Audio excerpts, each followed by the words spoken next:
มาต่อ EP2 มานี่ออกมามีหมากเกี้ยงกับหมากมันเผาอะมาต้อนรับพวกรถไทยโอ้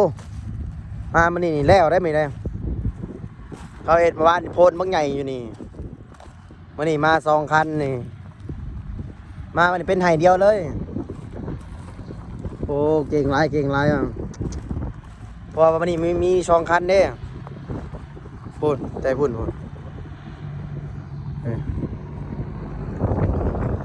พูดแบบเห็ดไห่เดียวเลยเห็ดมาชนนั่นบนรถจักรจอด มีมาเกี้ยงกับมันเผามาต้อนรับเขาแม่นมาให้เขากินใช่ไหมให้พวกรถไทยเขา EP2 นี่ถือว่าเก่งหลายเพราะนี่อาจจะ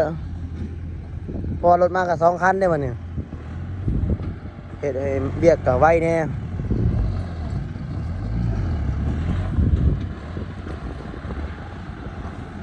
นี่จ้าบังรถเด้อ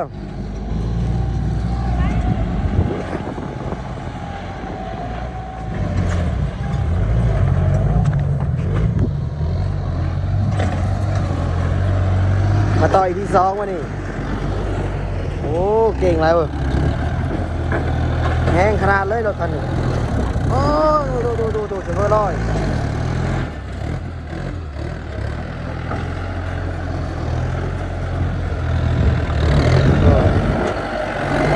เฉพาะร้อยนี่เฉพาะ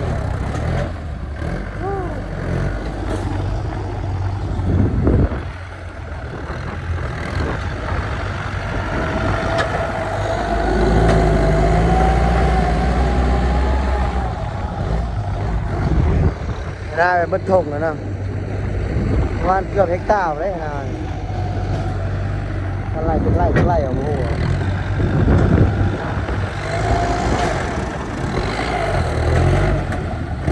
เป็นไห่เดียวเลยแห้งขนาดเลยรถ M98 นี่โอ้รถสิแห้งรถสิบ่แห้งมันขึ้นกับเซฟเฟอร์เนาะเซฟเฟอร์ร้อยมันแห้งทุกคันในรถขอแต่ว่าเซฟเฟอร์มันร้อย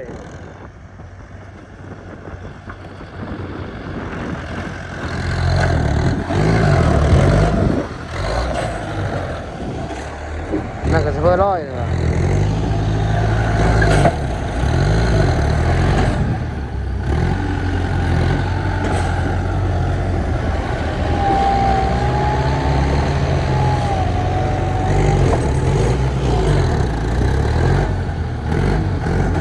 งานดีเงินเดินเงินดีงานเดิน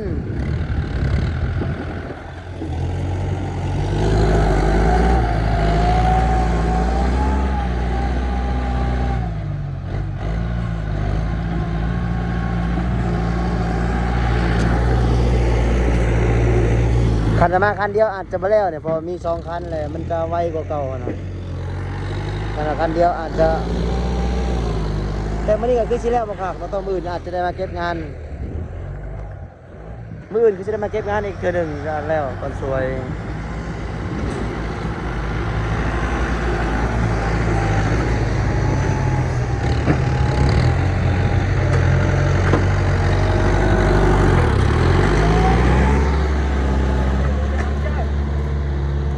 ไว้ให้พวกรถดุดนี่เด้อไว้พวกรถดุดนี่เด้อ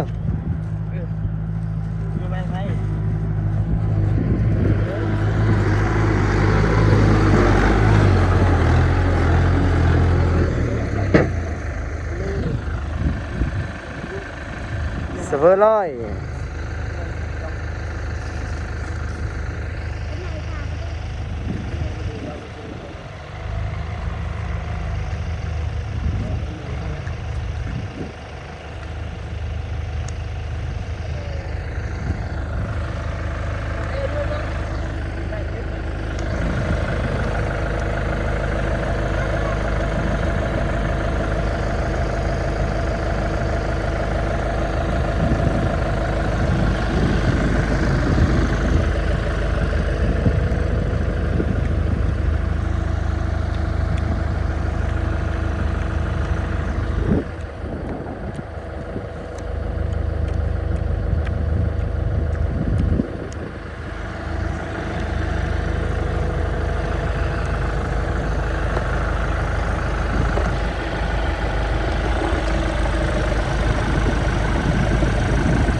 ไปพักยกกันเด้อ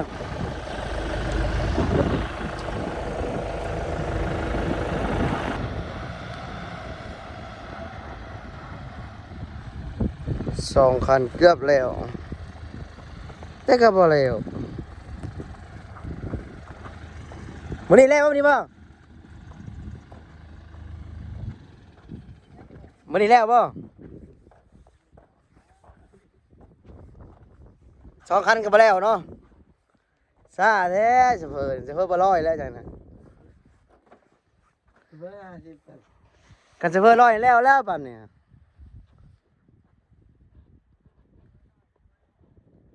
ใช่โพสต์นี่บ่เอาลงซั่นน่ะยังเอาลงอยู่นี่ครับใช่แล้วต้นไม้เราเอาไว้เหรอ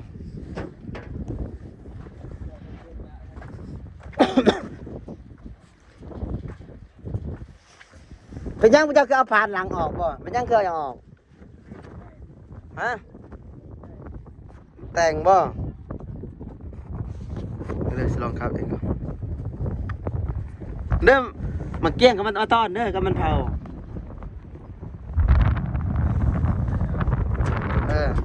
ยังไม่ได้เงิน YouTube ด้วยนี่ก็ได้เงิน YouTube นี่ให้ซื้อให้ไลน์สปอนเซอร์บ่ยังไม่ได้ด้วยเนี่ย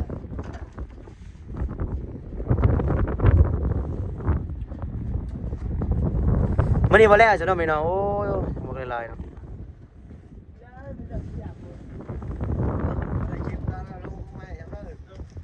มาซาพูดเขาเฮ็ดบ้านลิงเป็นกุ้งใหม่